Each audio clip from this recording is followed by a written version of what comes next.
Регулаторната гилотина се покажа како грешка, па затоа во Министерството за економија и труд се подготвуваат измени во Законот за угостителство, со кои државните институции ќе треба да контролираат дали се исполнети сите услови при издавање на лиценци. Се предвидуваат повисоки казни и можност за пломбирање.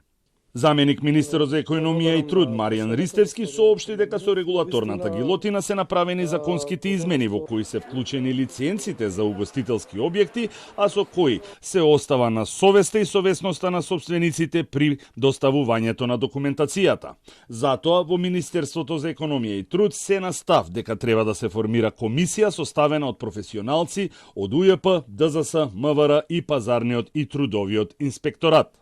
За жал, немало предвидено нити во законот, ни во правилникот до сегашен во работењето на Министерството за економија и труд и секторот за угостителство, воведување на комисија за испитување на минимално техничките услови и другите услови кои требало да ги исполнуваат овие клубови. Целта наша е во иднина, во таа комисија, да влезат повеќе институции и професионалци, лица професионалци во својата област, кои ќе гарантираат со својот подпис во записникот, кои ќе го направат не откако ќе се даде лиценца, него пред да се издаде лиценца на овие објекти, како што се кабарина, ноќни клубови, дискотеки и така натаму.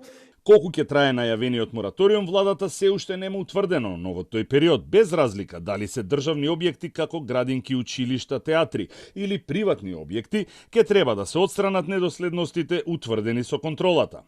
Контролите траат, а кога ќе завршат, владата ќе ги објави објектите јавно.